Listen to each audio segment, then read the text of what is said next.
Good morning. Welcome back to Passionate World Talk Radio. Educate, enlighten, entertain. And this morning on Cool Your Heels with Lillian, our two special guests are Troy and Shannon Zeeman, or Shannon and Troy Zeeman, depending on which order you want to put the names. For the women's slipper, I put Shannon's names first. And for the men, I put Troy's name in for the network people. Okay. They have written a book called Active Shooter Prep, and I'm going to let them explain why they wrote a book and title it that way. These are the folks, ladies and gentlemen, who went through the Las Vegas locally grown terror group that hit the city, and they were caught in the middle of it. And even though they're a little more trained than the normal folks are, they still were caught off guard, and something they don't want their own children or any other children or adults to have to participate in unless you know what to do. Note, if a car comes racing down the block, please listen to the inner voice and get the hell out of the way. So, Shannon and Troy, could you please give a little background on who you are and what you did during the time the terror struck you? Absolutely. Thank you first for having us. We really appreciate this opportunity to talk to you and all of your listeners. Well, Troy and I have been married for almost 20 years. We're friends in high school and have known each other for quite a long time. Troy has been a police officer now for over 25 years. And obviously I've been a police officer wife for almost 20. And we love going to outdoor concert venues, particularly country music.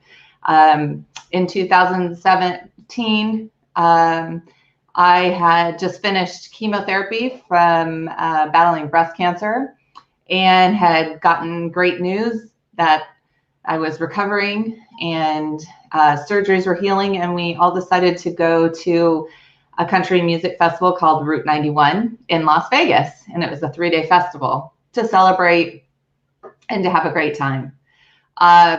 It was an amazing venue. We were having a fantastic time. And we were on the third day event. Last singer, who was Jason Aldean, when the unthinkable happened, and we were in the middle of an active shooter event.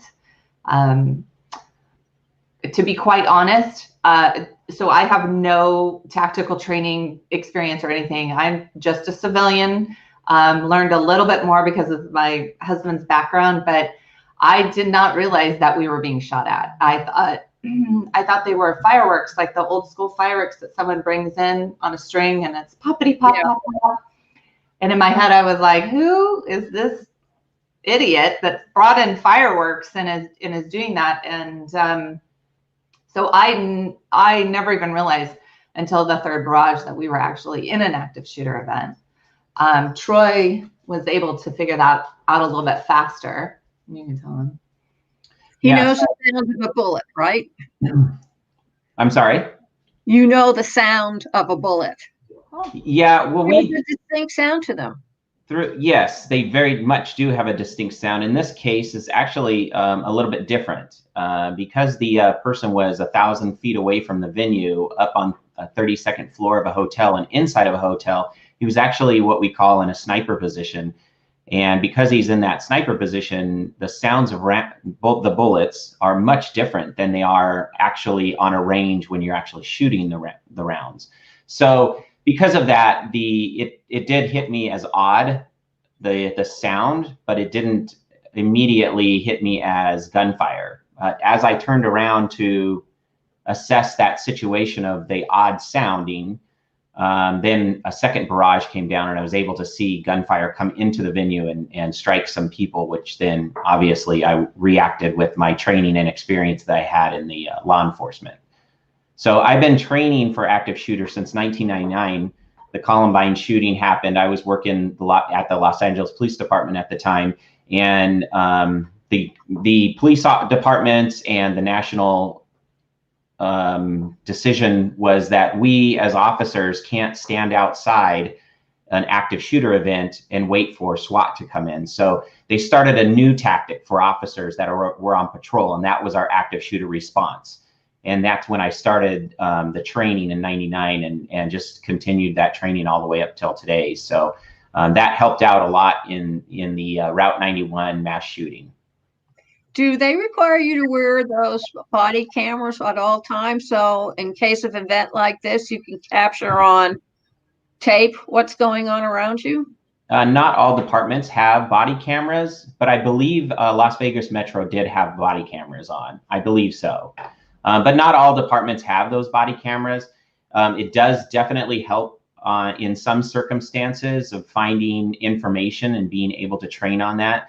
Most of the training that law enforcement get for active shooter are after an active shooter event. They take all of the investigation, the videotapes and the voice tapes, and they bring them to different departments and have those departments train their officers to react in these different scenarios. Because an active shooter is so fluid and it's never something you can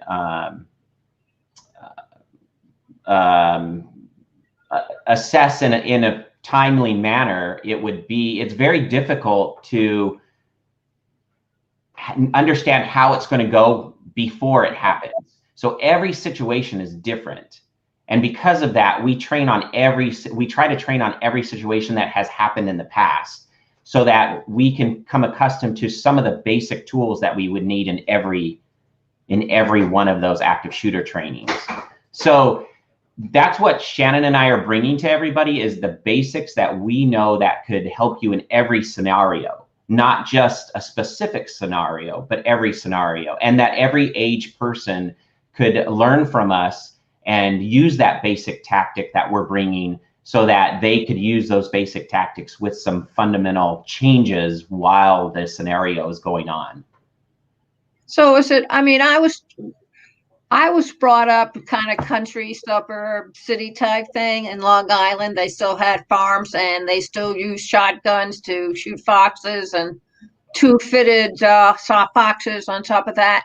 So I knew the sound of a shotgun bullet as opposed to somebody who's just there practicing on beer cans or glass bottles. Mm-hmm. And one of the things I was told was drop to the ground, cradle your head, and let the herd stampede over you, but don't start running. Is that still the common thread of what civilians are being taught to do? No. So back in '99, that was one of the things that all officers and law enforcement around the country taught, was to hide and just don't give conflict to the bad guy, so that hopefully the bad guy would just leave without hurting you, without any conflict. But we've learned over the last 20 years that conflict is really the only thing that is stopping the bad guys from continuing the mass murder. So we want to help by teaching people how to run and how to hide and how to fight. And those three basic tactics will help you and others survive these incidences. And we're trying to create such a great community that can fight active shooter and defeat them during the incident, that people, if they were to think about active shooters, they're not going to get the mass casualties that they wanted out of it. So maybe they're going to have to do something different. And that's what our intention is to stop active shooter completely. Well, then if you're in the bottom of the ground, most people are not going to look up and say, that's like 90 feet away. Sounds like he's on the 4th floor. If I go in through the emergency, they don't think that way. The only people I know who think that way outside the Boy Scouts and the Girl Scouts are probably the kids who go into active service at 14 and 15. They have the special clubs for them, or they've been in OTC or, officer training or something. Most normal humans that I know of, they hear something unfamiliar and they panic and they start running blindly. Yes. So that is, you're correct on that. And that's actually one of the things that we experienced, actually experienced in this situation. We had people that had never looked for any emergency exits, right? So immediately all they thought of was there was one entrance and exit at the venue, and were up in the front of the stage and actually ran through the bullets coming down. And we saw them, a lot of them get shot in that effort, but they didn't have a plan, you know, because why would we ever think we're going to be in a shooting? Why would we think that we would need, unless you're a police officer? And that's what our friends used to always make fun of Troy when we would go to these events. Like, here he goes, he's looking for the emergency exits, he wants to know what's going on. So we did see people just panicked and running. A lot of them couldn't process what was happening. We had where Troy and I were, when we were trying to help people get out safely, there were so many people that were just so scared, they were frozen. You know, their bodies couldn't move, or their minds couldn't process what was happening. And through our training and everything, we talk about, if you see someone that's in this state of fear, or if you are, ways that you can help them or help yourself to, you know, come back, come back, start thinking, make a plan. We talk about how when you run with a purpose and a plan. And then when you get to that point, then you make another plan, and you assess everything that you do. So these are all different tools that we have because of Troy's police training. But it's very different, because it used to be when he would train, it would just be tactical. But now that he has experienced something as a civilian and seen how civilians react, and then also you have me there sometimes in the speech, in our presentations, going, Troy, nobody understands what that means. You got to bring it down to our level. But we talk about the experiences that we had, how he was able to help two people that were just walking like zombies, knew absolutely nothing what they were doing in the light where, you know, they could be seen, was able to grab them and bring them to safety. There were points where I was trying to lift people up because they were so frozen and they couldn't run. And that, you know, I have to deal with that that emotion now, where Troy told me, you can only save the ones that can come. And I had to leave those people behind. So we talk about not only the tactical training that Troy's had, we talk about our personal experience that we've had, and then we talk about all the ways that you can survive. The right way to run, the right way to hide, the right way to fight, in essence, to give you that hope and that empowerment, so you don't feel like you have no chance. I know you're always taught in an airplane to look for the exit, so you know which door that's closest to you. And I know in school you're always taught to look for the exit doors, because you never know when you have to run out because of a fire. So it would almost make sense for people to learn as early as kindergarten that you have to have a life exit in case the unavoidable happens. So you should know certain things in order to, you know, you're supposed to have a plan for getting out of your house when there's a fire. Right. I mean, I learned how to climb a rope ladder at 3 years old. It was terrifying, but it was more terrifying for the thought of being burned to a cinder. Because those things are, you know, I burned my hand on the stove. That much I did get. Yeah. So it would make sense to be taught of what to do should something happen during any kind of disaster, whether they're bullets or bombs or dogs coming for your throat or something like that. You always need to have a contingency plan. I always have contingency plans. Never know when you're going to need it, but you should have it. Is it true that if you zigzag, it makes it more difficult for the person to get a fix on you? Not necessarily. It depends on the zigzag, actually. So if you understand, as you did, Lillian, you shot guns. So if you took the point of a cone and put it at the barrel of your gun, and you took that cone and you just allowed it to go out as far as possible, it would be an infinite cone, we'll say. If you zigzag within that cone, pretty easy to hit you at any point. Yeah, because it enlarges everything for the bullets spitting out. Yeah, okay. And not only that, but as I move my sights, as long as I'm within that cone, I'm only moving my sights very shortly. It's like 1/16 of an inch, 1/8 of an inch, 1/2 of an inch. That's as much as I'm moving my sights. Now, if you were to zigzag the cone out at 100 yards, I would have to move my sights pretty far to actually hit you. But if I'm close enough, that zigzag really doesn't help in such a close proximity. But what we do train is we train that if you are going to run, you're going to find stationary objects to run behind every time you find them. So what happens to your human mind in a gunfight is that your human mind is actually trying to picture something, and it's going to take mathematical equations of distance and time. And that's what's going to allow you to put your sights on that item and actually hit that item. Now, that being said, if you go in and out of eyesight, of a human eyesight, you have to reevaluate every time you find that target, just like you did when you were hunting. If the animal walked away from you and you get out of your eyesight, you had to wait for it to come back into eyesight and re-engage it. And that's what we're teaching. We're teaching how to run in that manner. We're teaching how to run laterally instead of longitudinally, and that longitudinally is straight away. So if you're running straight away from a gun, you're going to get hit a lot easier than if you ran side to side of a gun. And if you ran side to side of a gun, I actually have to move my entire body to try to hit you as you run in that speed.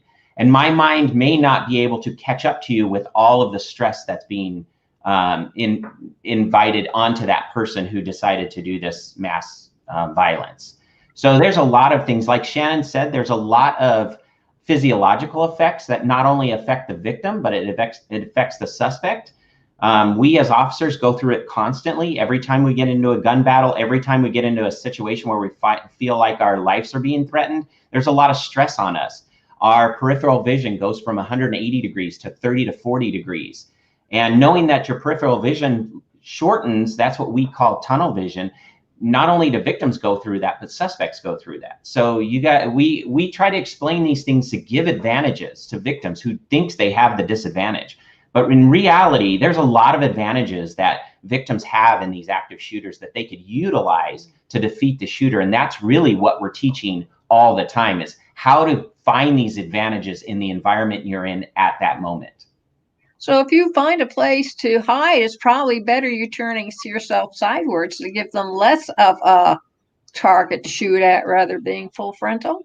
Oh, absolutely. Even in gunfighting 101 from the Western times, if you saw they would stand 10 feet and shoot each other. If a person bladed themselves, we call it blading, basically turning your body sideways, you're a much less target than you are turning your shoulders. Absolutely. So you teach that as well. I mean, I'm a pretty quick study. And I learn things very quickly on my feet, something you learn. And I'm a street kid. I'm from New York City. You learn a lot of things on the street. Yep. And that's exactly what I did. But not everybody are street kids. And right. Unfortunately, a lot of the country now is under attack that wasn't under attack 50 or 60 years ago. And the people there and the kids certainly do not have any clues of how to really protect themselves should their peacefulness be shattered within a second. So to me, it almost sounds like we should hold national terror days, which the citizens are also put through the steps of what they need to do. I know that's a horrible thing to say, but you're talking about human lives at the moment, and you're talking about mostly kids who seem to be targets all the time now. And it seems and make a lot more sense to me to make sure that you're taught how to protect yourself by going through a drill that actually puts you through their paces. Well, so in our training, that's one of the things that we hope is that the tools that we're giving to everyone, if let's say we're at a company, that the mom that's sitting through our presentation can actually take the tools that we're teaching and go home and at the dinner table teach their families what we've taught them, because we do teach in a very safe, calm environment, and we make it very easy to understand so anybody can spread the word. We don't want it to be where you have to take our training so that you can get any of this information. Like, our goal is to try and get this information out to everyone. but we don't do the training where it's like a mock active shooter event. The topic and concept is scary enough. We try to make everyone feel safe. We try to make everyone feel empowered, and we try to give them the tools that they can use any day, whether they're at the grocery store, whether they're at, at their child's at school, whether at the park, and that it's retainable knowledge that their brain is able to process. So it's not, we're not being, we're not trying to instill fear or to scare anybody or to say, bang, bang, you're dead. We're trying to talk about real day situations that they can take away and learn from, because we feel just like any muscle that you use, you have to continue to train it and to learn from it. And just from a really quick scenario, in our opinion, that's not where you're going to be able to have that like a takeable education. Did I say that right?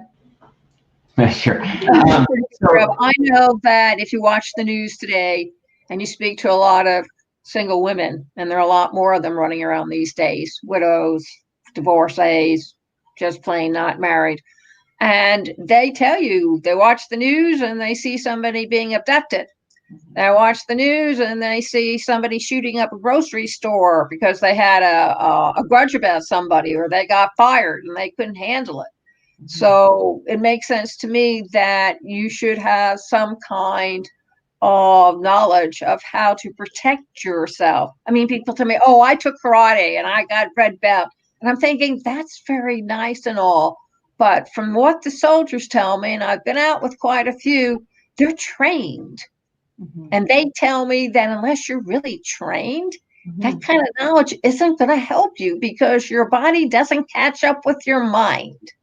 And it's your mind that controls the rest of your body. Absolutely. I agree 100% with that. And that is absolutely true. And that's what law enforcement is trained on all the time, is your mind is what wins fights.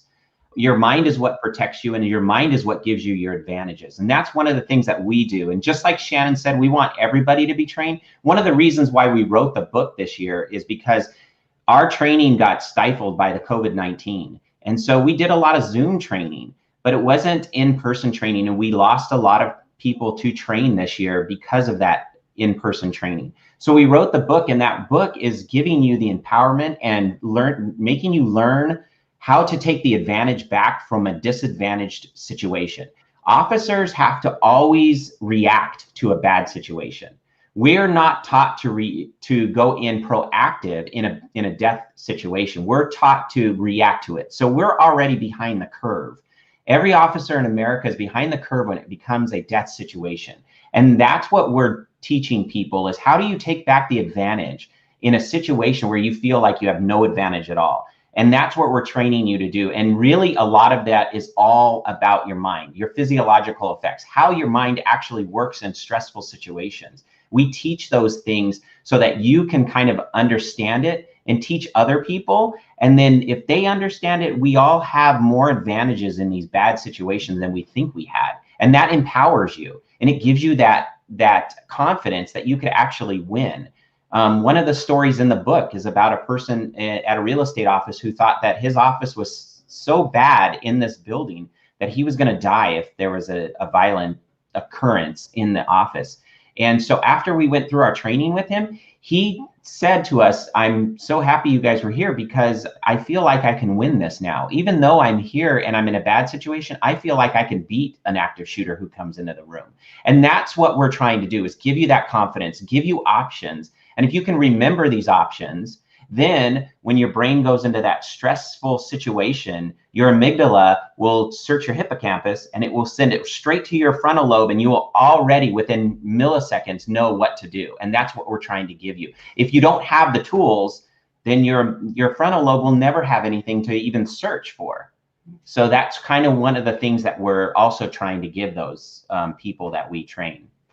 Well, I'm glad to hear that, because I've had so many of my friends tell me, well, I've gone out and bought a gun, and I'm thinking, big deal. They can take it from you and shoot you with the damn thing. Right. So you're actually giving them permission to kill you. Yeah. Right.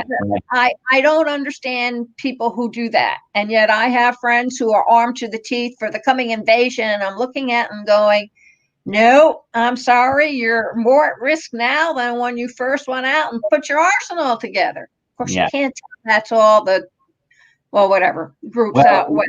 I can say this too, is during our trainings in the last couple of years, we've had people come up and ask us if we give tactical training and actually armed firearms training. And I tell them no, because the first thing you need to learn is how to get your brain right. What are your options in your brain first? And that's what they teach officers. Officers, the first part of the academy of the officer is all about mental stuff, learning the laws, learning the Constitution, and getting you to understand how disadvantaged you are and how to get that advantage back. And then they give you your gun later.